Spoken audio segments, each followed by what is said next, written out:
Salary individual की return कैसे file करेंगे। अगर एक बंदा सिर्फ सैलरी जो है ना वो ले रहा है, किसी ऑफिस से जॉब करता है प्राइवेट या गवर्नमेंट, तो उसकी रिटर्न कैसे फाइल होगी। किसी उसके एम्प्लॉयर यानी कि जो कंपनी है उसकी, उसने उसकी सैलरी का जो बंदे की वो टैक्स डिडक्ट करके उसके नाम पर जमा करा दिया, उसको हमने कैसे क्लेम करना है अपनी रिटर्न में, कैसे जो है ना उसको हमने जो है वो एडजस्ट करना है। या इसके अलावा हमारे मोबाइल के बिल के ऊपर या मोबाइल फ़ोन के ऊपर या इंटरनेट के ऊपर अगर कोई पेमेंट जो है या टैक्स डिडक्शन होती है तो उसको कैसे एडजस्ट करना है, आज की वीडियो में हम ये सीखेंगे। बिस्मिल्लाहिर्रहमानिर्रहीम, अस्सलाम वालेकुम।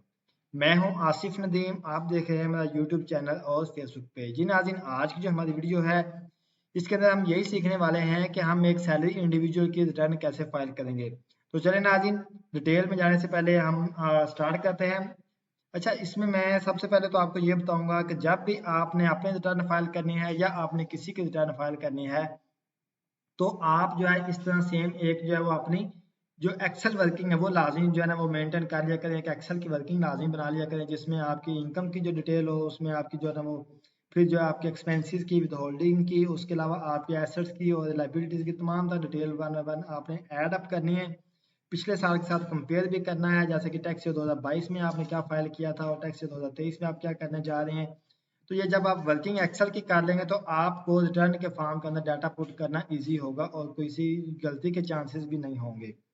तो चलें नाज़रीन, आज हम अपने रिटर्न को फाइल करते हैं। चलें हम चलते हैं सिस्टम पे और यहाँ पे जाके हम अपना लॉगिन कर लेते हैं। जैसे कि ये देखें मैंने लॉगिन कर लिया ऑलरेडी। तो अब हमने रिटर्न फाइल करनी है। रिटर्न फाइल करने से पहले एक चीज़ मैं बता दूं कि जब भी आपने कोई रिटर्न फाइल करनी है तो आपने एफपीआर मालूमात पोर्टल से और एमआईएस सिस्टम जो है, एफबीआर का जो एमआईएस सिस्टम है, इस इन दोनों पोर्टल से आपने डाटा लाजमी उठा लेना है जो विद होल्डिंग का डाटा है, ताकि जो आपकी रिटर्न में कोई बाद में मसला ना हो और किसी किस्म का जो है ना कोई आपको कोई नोटिस वगैरह जो है वो उसका फेस ना करना पड़े। तो चलें जी स्टार्ट करते हैं। मैं इसको जो है ना यहाँ पे क्लिक करता हूँ। आप यहाँ पे जो है ना सैलरी की जो रिटर्न है इसको सिर्फ सैलरी वाले पर आप क्लिक कर सकते हैं। अदरवाइज ये है कि आप जो है नॉर्मल रिटर्न भी फाइल करके आप उसमें भी सैलरी का डाटा डाल सकते हैं। तो मैं स्टार्ट करता हूँ नॉर्मल रिटर्न के साथ। मैं इसको यहाँ पे जो है ना क्लिक करूंगा और उसके बाद मैं यहाँ पे इसको जो है टैक्स ईयर बता दूंगा कि किस टैक्स ईयर की करनी है और इसको मैं कर दूंगा कंटिन्यू। तो चूंकि ये मैंने ऑलरेडी जो ड्राफ्ट ओपन किया हुआ है तो मैं क्या कहता हूँ, सबसे पहले तो मैं जहाँ से जो है ना इसको बैक जाता हूँ और जो मेरा ड्राफ्ट जो पड़ा हुआ है जो मेरे सिस्टम के अंदर उसको मैं यहाँ से निकाल देता हूँ, ताकि आपको शुरू से समझाऊँ, ताकि आपको जो है ना वो सही जो है ना वो समझा सके। मैं अगेन जाता हूँ नॉर्मल टैक्स रिटर्न पे, 2023 में टैक्स ईयर बताता हूँ उसको और उसके बाद मैं इसको कंटिन्यू कर देता हूँ। अब जब देखें मैंने कंटिन्यू किया तो मेरे पास जो है रिटर्न के अंदर मेरा जो फॉर्म है, जो मैं अपने रिटर्न के फॉर्म के ऊपर आ गया हूँ, ये मेरे पास रिटर्न का फॉर्म है। अब यहाँ पे मैंने अपने डिटेल्स जो है वो ऐड करना स्टार्ट करनी है। अच्छा, मैं यहाँ पे क्या करूँगा, सबसे पहले तो मैं इंपोर्ट प्रीवियस डाटा कर लूँगा और इसको मैं कर दूंगा कैलकुलेट। अब यहाँ पे आपने अपने डाटा के अंदर जो चेंजिंग करते जाना है और आगे जो है ना आपने चलते जाना है, रिटर्न फाइलिंग करते जाना है। तो ये देखें मैंने पहले अपनी वर्किंग की हुई है तो मेरे लिए इजी होगा कि मैं यहाँ पे जो है ना अपनी सिर्फ वर्किंग को कॉपी पेस्ट करूँगा और जो है ना मेरी रिटर्न जो है वो फाइल हो जाएगी। ठीक है, सबसे पहले मैं यहाँ पे अपनी सैलरी जो है वो सैलरी के टैब में जाऊँगा, एम्प्लॉयमेंट में सैलरी, सैलरी के टैब के अंदर जो है मैं यहाँ पे देखें पे वेजेस और अदर जो है ना वो चीज़ें हैं, तो इसमें मैं यहाँ पे जो अपनी सैलरी ऐड कर दूंगा और इसको साथ साथ कैलकुलेट कर लूँगा। अच्छा, यहाँ पे आपने एक चीज़ लाजमी करनी है कि साथ साथ एक तो आपने इसको कैलकुलेट करते जाना, दूसरा आपने इसको सिस्टम को अपने साथ साथ जो है वो सेव भी करते जाना ताकि आपकी रिटर्न सेव होती जाए। अच्छा, सैलरी का डाटा मैंने कर लिया इंटर। अब नेक्स्ट मैं जो है ना चलूँगा अपने जो है ना वो टैक्सेस की तरफ। तो टैक्सेस में ये है कि इसमें क्योंकि मैंने इंपोर्ट जो है ना प्रीवियस डाटा किया था तो मेरे पास इसमें जो पिछला मैंने टैक्स पे किया था वो भी आ गया होगा, तो मैं इसको यहाँ से ख़त्म करता हूँ और इसको मैं कैलकुलेट कर लेता हूँ। अच्छा जी, अब जो है ना वो बारी आती है कि हमने टैक्स कैसे एडजस्ट करने हैं। फॉर एग्जांपल देखिए मैंने जो है ना मेरे क्लाइंट है उनकी जो 10 लाख और 50,000 रुपये उनकी सैलरी थी, तो उनका जो है वो 11,337 रुपया जो टैक्स पेबल है वो बनता है। ठीक है, ये देखें पी एस आई डी वो कहता है जी एडमिटेड टैक्स 11,337 बनता है। अब चूंकि जो मेरे क्लाइंट है इन्होंने ऑलरेडी टैक्स पे किया हुआ है गवर्नमेंट को, तो मैं क्या करूंगा कि मैंने जो इन्होंने टैक्स पे किया है, ठीक है, एफबीआर डाटा के मुताबिक, ये देखें एफबीआर मालूमात पोर्टल का डाटा है, ठीक है, तो इस डाटा के मुताबिक जो इन्होंने टैक्स पे किया है उसको कॉपी करूंगा या वो अमाउंट फिगर जो नोट करूंगा और जाऊंगा मैं जो टैक्स एंड चार्जेबल के अंदर और यहाँ पे मैं टैक्स एडजस्टेबल टैक्स के अंदर जाऊंगा और यहाँ पे मेरे पास है सेक्शन 149। ठीक है, तो इसमें मैं टैक्स कलेक्टेड एंड डिडक्टेड के अंदर ये पेस्ट करूंगा और इसको साथ ही कॉपी कर दूंगा। ठीक है, तो अब देखें यहाँ पे जब मैंने ये अपना टैक्स ऐड कर लिया तो यहाँ पे ये मेरे पास जो है ना वो कंप्यूटेशन का टैब है। मैं यहाँ पे जाऊँगा तो अब देखें मेरे पास जो पहले यहाँ पे एडमिटेड टैक्स आ रहा था 11,000 समथिंग, वो अब यहाँ से ख़त्म हो गया क्योंकि मैंने जो ऐड किया है एडजस्टेबल टैक्स जो किया, ये मेरा वो टैक्स था जो कि मेरे जो है कंपनी के यानी कि मेरी कंपनी ने जो है ना वो डिडक्ट किया था एम्प्लॉय की सैलरी के ऊपर। ठीक है, तो ये मैंने वो वाला टैक्स यहाँ पे ऐड किया था। तो ये मेरा देखें वो जो 11,000 समथिंग मेरा वो जो पेएबल बनता था, तो 14,000 ऑलरेडी ना डिडक्शन हुई थी, तो बाकी जो 3,038 रुपये है ये मेरे रिफंडेबल में आ गया। ठीक है, तो इस तरह आपने अपना जो है वो टैक्स ऐड करना है। अच्छा, इसके अलावा अगर आपके मोबाइल फ़ोन के ऊपर या आपके इंटरनेट के बिल के ऊपर जो है ना आपका कोई टैक्स जो है वो डिडक्ट होता है, उसको आपने कैसे एडजस्ट करना है, उसके लिए आपने देखें एडजस्टेबल टैक्स के अंदर जाना है। यहाँ पे आप इसको नीचे जाएंगे तो आप देखें सेक्शन 236(1), यहाँ पे आप अपना पीटीसीएल के बिल का जो है वो टैक्स ऐड करेंगे। यहाँ पे आप उसका रेफरेंस नंबर लिखेंगे और यहाँ पे उसकी डिटेल लिख देंगे कि पाकिस्तान टेलीकम्युनिकेशन अथॉरिटी, ठीक है, या पे पाकिस्तान टेलीकम्युनिकेशन या कुछ भी जो भी है, ठीक, वो लिख देंगे। ठीक है, और इसमें आप यहाँ पे अपने जो टोटल बिल की अमाउंट लिखेंगे और यहाँ पे जो टैक्स डिडक्ट हुआ है वो लिख देंगे। ठीक है, इसी तरह अगर आपके मोबाइल पर टैक्स डिडक्ट हुआ है तो आपने ये देखें सेल फोन है, इसी तरह इसको आपने यहाँ पे क्लिक करना है और उसकी डिटेल ऐड कर देनी है। तो ये है आपका जो है ना वो सिस्टम कि आप कैसे बाकी टैक्स एडजस्ट करेंगे। अच्छा, अगर आपने क्रेडिट कार्ड के थ्रू कोई पेमेंट किया और उसके ऊपर आपका टैक्स डिडक्ट हुआ है तो उसको आपने सेक्शन 236(y) के अंदर आपने ये इस वाले कॉलम के अंदर आपने वो टोटल टैक्स लिख देना है। जितना भी टैक्स आपका डिडक्ट हुआ होगा वो आपने यहाँ पे अमाउंट लिख देनी है।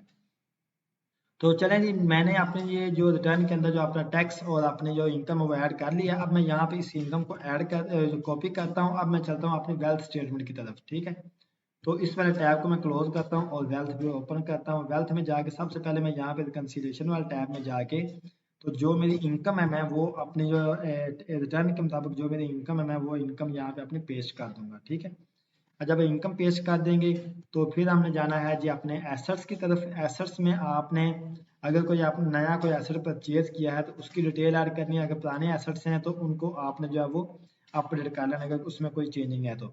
अच्छा, यहाँ पे सबसे पहले जो मेरे पास एक चेंजिंग ये है कि मैंने एक प्लॉट लिया है, मेरे यानी कि मेरे जो क्लाइंट हैं, जो कस्टमर हैं, इन्होंने एक प्लॉट लिया है किसी सोसाइटी के अंदर और वो प्लॉट अभी इंस्टॉलमेंट पे चल रहा है। तो जो प्लॉट आपका इंस्टॉलमेंट पे चल रहा है उसको आपने अपने जो है प्रॉपर्टी के अंदर भी शो कर सकते हैं। आपके पास सारी ऑप्शन है, आप उसको अपनी प्रॉपर्टी के अंदर भी शो कर सकते हैं।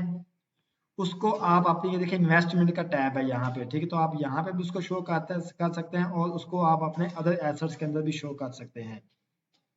अब शो आपने कैसे करना है कि देखें, अगर आपने एक प्लॉट लिया है 3 मरले का और उसकी जो वैल्यू है टोटल जो आपने पे करनी है उसको वो है 10 लाख रुपए। ठीक है, और आपने क्या करना है अपने एसेट्स वाली साइड पे आपने उसको 10 लाख रुपए की जो है ना वो वैल्यू से आपने उसका रेफरेंस लेके शो करना है।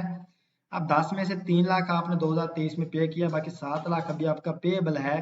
तो वो 7 लाख रुपए जो है वो अपने सेम रेफरेंस नंबर दे के तो आपने अपनी लाइबिलिटी के अंदर शो कर लेना है।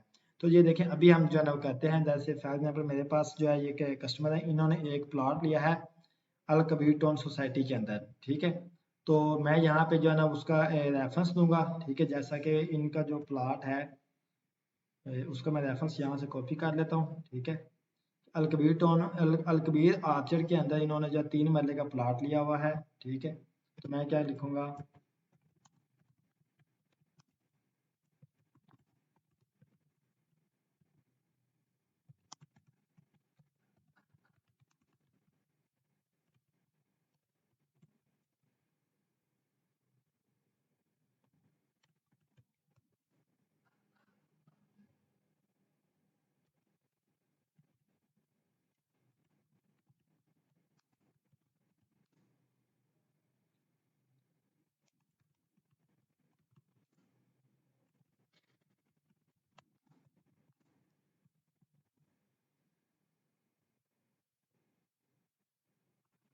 तो ये देखें मैंने यहाँ पे इसका रेफरेंस नंबर लिख लिया कि मैं अभी जो है ना पोजेशन नहीं जो है ना यहाँ पे मिली। ठीक है मुझे, तो मैं इसको जो है ना सेम उसी तरह जो है ना वो लिख लूंगा। ठीक है,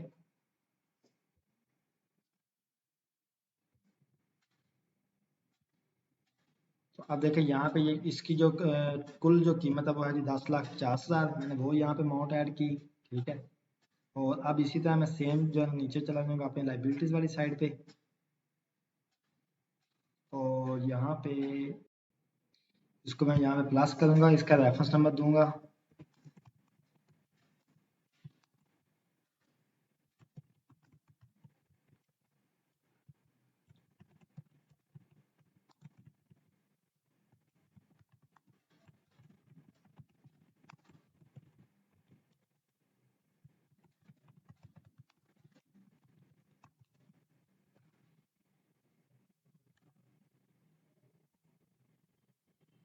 और यहाँ पे जितनी अमाउंट अभी आपने पे करनी है, आपने वो वाली अमाउंट यहाँ पे जो है वो टोटल जो है वो पेस्ट कर देनी है, ठीक है। तो चूंकि इनकी जो अभी जो पेएबल है वो इनका 7,38,000 है, तो मैं इनका यहाँ पे 7,38,000 जो वो अमाउंट जो है यहाँ पे इंटर कर दूंगा, ठीक है। 7,38,000 और इसको मैं साथ ही जो है क्या करूँगा, कैलकुलेट कर दूंगा। अच्छा, अब इनके जो बैंक अकाउंट है उनके अंदर, उनके बैलेंस के अंदर भी चेंजिंग है, तो बैंक अकाउंट का बैलेंस ऐड करूंगा। फॉर एग्जाम्पल जैसे इनका जो मिज़ान वाला बैंक है ये यूबीएल वाला है, तो इसके अंदर जो इनका जो बैलेंस है ये भी थोड़ा सा इंक्रीज हुआ है, ठीक है। और फिर इसके अलावा जो इनका जो मिज़ान वाला बैंक है उसका भी इनका जो बैलेंस है वो भी थोड़ा सा जो है वो चेंज हुआ है, ठीक है। तो मैं दोनों जो है यहाँ पे बैलेंस जो है वो मैं ऐड कर लूँगा, ठीक है। और इसको मैं जो क्या करूँगा, कैलकुलेट कर दूंगा। अच्छा जी, आप इसी तरह अगर नीचे आपके पास जो है ना वो कुछ जो है ना वो बैलेंस में कोई डिफरेंस है तो आप वो भी यहाँ पे जो है ना वो एंटर कर लें, ठीक है। जैसे इनका जो कैश इन हैंड है, ठीक है, उसमें भी इनका जो चेंज है वो इनका कैश इन हैंड जो है वो थोड़ा सा कम हुआ है, ठीक है, लास्ट ईयर की निस्बत, क्योंकि इस बार इन्होंने प्लाट भी परचेज किया है, तो इसकी जो है ना वो मैं एडजस्टमेंट डाल दूंगा, ठीक है। और अब जो है ना बारी आएगी हमारे पास एक्सपेंसेस की। तो एक्सपेंसेस में सबसे पहले आपने क्या करना है, इंटर यहाँ पे करना है आपने इनका जो आपने टैक्स पे किया है वो उसकी अमाउंट या उसकी वैल्यू जब वो आप यहाँ पे इसको कॉपी करेंगे और यहाँ पे पेस्ट कर देंगे, ठीक है। और इसके अलावा अब जो है ना नेक्स्ट क्या है कि आपके पास जो है ना यहाँ पे इनके जो अदर बाकी जो इनके एक्सपेंसेस है वो आप यहाँ से कॉपी करेंगे, क्योंकि आपने एक्सेल की शीट बनाई है, तो इसको आपने अदर हाउस होल्ड फैक्ट्स के अंदर डाल के आप यहाँ पे तमाम एक्सपेंस जो है वो वन बाय वन करके जो है ना लैदर लैदर डाल सकते हैं, या एक आप लमसम जो है वो भी आप डाल सकते हैं, ठीक है। तो अब आपने जो है आपने रिकन्सिलेशन पे जाना है, यहाँ पे आपने चेक कर लेना है कि आपकी अगर रिकन्सिलेशन यहाँ पे जीरो है तो इसका मतलब है कि आपकी रिटर्न सही फाइल हो चुकी है, ठीक है। अगर आपकी रिकन्सिलेशन यहाँ पे जीरो नहीं है तो फिर इसका मतलब है कि आपके रिटर्न में भी कहीं ना कहीं कोई मसला है, तो आप उसको सही करेंगे, ठीक है। तो ये था सिंपल सा मेथड कि आप कैसे जो है अपने रिटर्न को जो है वो फॉर्म को फिलअप करेंगे या रिटर्न को जो है वो बनाएंगे। अब इसको आप यहाँ पे सेव करें, सेव करने के बाद आप यहाँ पे इसको सबमिट के बटन पर क्लिक करें, यहाँ पे अपना वेरिफिकेशन जो है कोड है जो, ठीक है, वो आप यहाँ पे इंटर करें और आप इसको जो है वो सबमिट कर देंगे, तो आपकी ये रिटर्न जो है ये सक्सेसफुली सबमिट हो जाएगी, ठीक है। तो ये सिस्टम जो है ना थोड़ी देर जो है ना बाद क्या होगा कि ये रिटर्न जो है ये आपके यहाँ पे सिस्टम के अंदर आ जाएगी। तो ये था सिंपल सा मेथड कि आप कैसे एक सैलरी इंडिविजुअल पर्सन की रिटर्न फाइल कर सकते हैं। उम्मीद है वीडियो अच्छी लगी होगी। नाज़रीन, कमेंट कीजिए और चैनल को सब्सक्राइब कीजिए ताकि जैसे ही नई वीडियो अपलोड हो तो आप तक उसका नोटिफिकेशन पहुंच सके। अस्सलाम वालेकुम।